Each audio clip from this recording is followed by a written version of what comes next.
嗨，我是黄洋。最近我买了一台9年前的相机。那作为一个视频创作者啊，我的工作拍摄的相机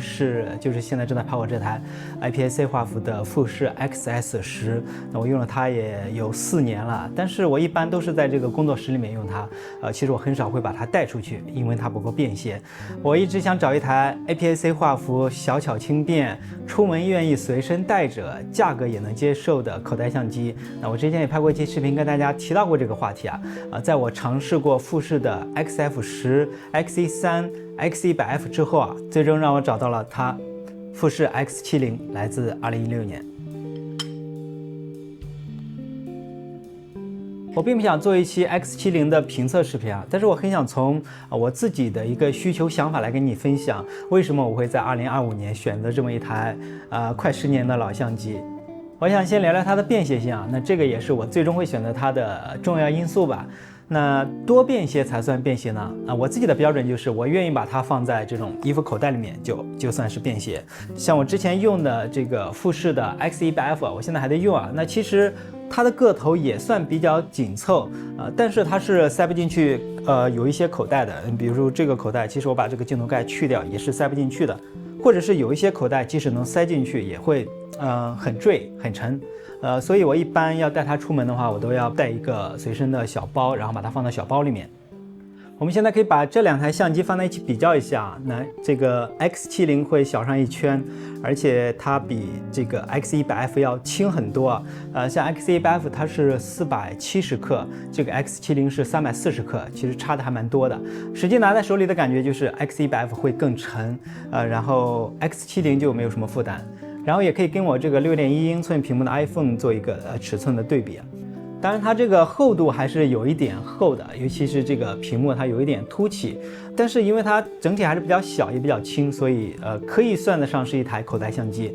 看过我之前那些视频的朋友可能还记得啊，我之前其实还买过另外一台富士相机 XF10， 那台相机的定位也是口袋相机，而且也是IPAC 画幅，连镜头参数都跟这个 X70是一样的，而且它比这个 X70还要轻一些。但是那个 XF10有一个致命的缺点啊，也是我最终放弃它的原因啊，就是它的对焦实在是有点烂。我记得它用的是比较老的这种反差对焦技术，那这个 X70用的就是相位和反差混合对焦啊，它其实跟X100F 的对焦系统应该是一样的了，虽然也还是有一点慢，有一点笨啊，但是我觉得它基本上达到了一个能用的程度。接下来我想聊聊画质。那毕竟一台相机它再怎么便携也还是比不上我们的手机，对吧？所以它必须能够在画质上对当前最顶级影像能力的手机有一个碾压。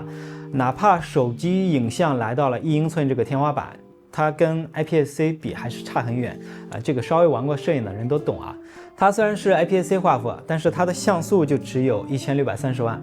但是我用下来觉得作为日常生活记录的话完全够，而且大多数时候我们拍的照片最终还是保存在手机里面看，或者是发到社交网络。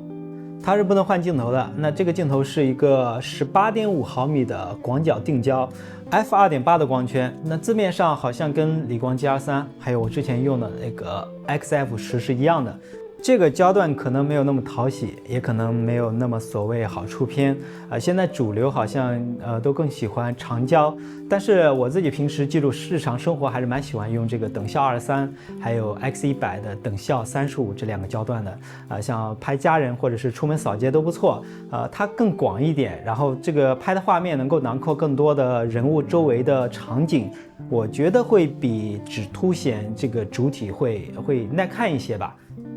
接下来我想说说可玩性，那这个也是它比我之前那台 XF10好的地方。那台 XF10它追求极致的轻便了，就是会做了很多取舍，它更像是一台自动的傻瓜相机啊，就只需要拿着它对准被拍摄的对象，然后按一下快门就行了。这个 X70它的可玩性高是体现在哪里呢？其实你对比一下的话，会发现这个 X70跟 X100系列的设计很像。我觉得它某种意义上是 X100的一种下放虽然它的整个体积会更加的紧凑便携，但是它又保留了很多富士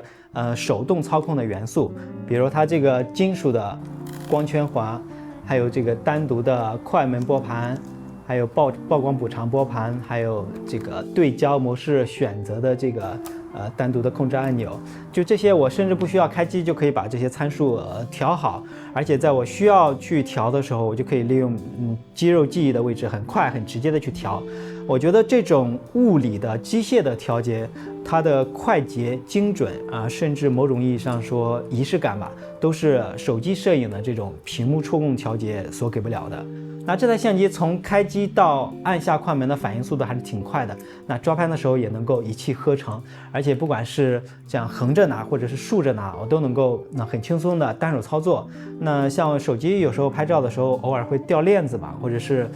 像夏天比较热，有时候手机拍多了会变烫，就会反应比较慢，那这种时候就比较烦。我并不是想贬低这个手机摄影手机拍照有它自己不可替代的优势像我自己平时用手机拍照也非常多，只是说有些时候我可能就想要一个拍照就只能拍照的东西。还是说这个可玩性那这台相机有几个我觉得很值得一提的地方，一个是就是它带这个闪光灯，在这个地方，像我老婆的这个 X14它都是不带闪光灯的 ，X14要领先它2代吧，理光的 GR3好像我记得也不带，就是这个闪光灯有些场景下就拍出来还是有不一样的氛围感的。而且这个闪光灯旁边有一个小小的圆的按钮我把它设置成闪光灯的开关，我觉得放在这个位置就这样设置就非常合理，就不用我点到设置菜单里面去弄了。还有就是它带一个这种翻转折叠屏其实我一开始会觉得这个翻转屏可能没什么用如果它不要这个折叠屏的话，这个屏幕可能就不会凸起，然后它整个机身就会做得再薄一点也会做得更轻一点。但是这段时间我用下来发现，这个翻转屏我用的还蛮多的，就是在有一些角度的时候有这个上翻屏，我就拍起来会更舒服。比如一些低角度，我就不用弯腰或者是蹲着拍了。最后再提一下，就是它的胶片模拟可能富家子弟都会比较在意这个，它有 CC， 也就是经典正片这个也是我除了标准色彩以外用的最多的一个胶片模拟。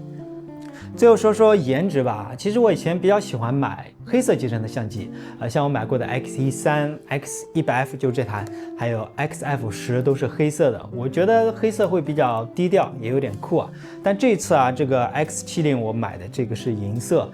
这个也是富士比较经典的一个配色了，我觉得还蛮好看的，也有点精致感，而且它上部分这个地方是金属的。这个镜头好像也是金属的，然后这个握把是皮质的。对了，它还有一个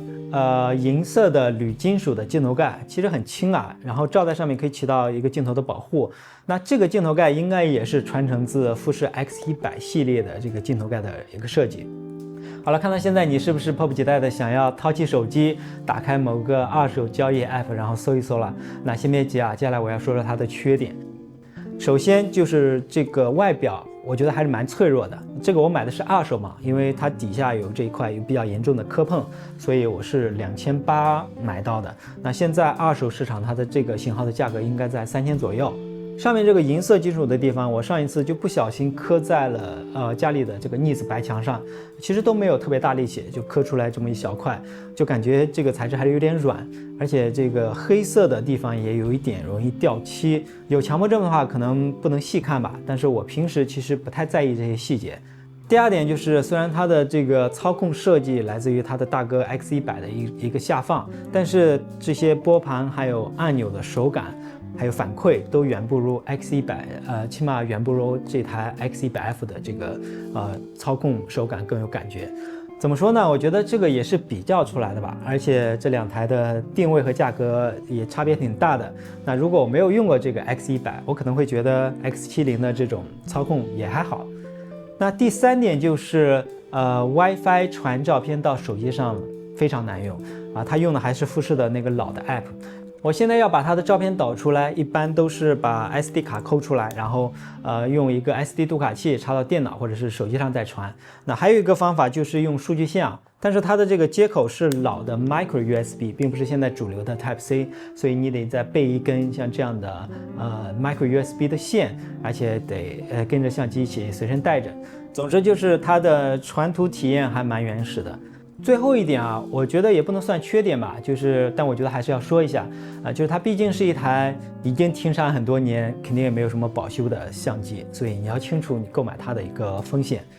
总之不要因为看了这个视频去冲动购买尤其在2025年，它注定只是一个非常小众的群体的选择。那我们在选择相机的同时，其实相机也在选择我们希望大家都能找到一台自己喜欢的相机，也可能是手机好，这就是本期视频的全部内容。我是黄洋，我们下期再见。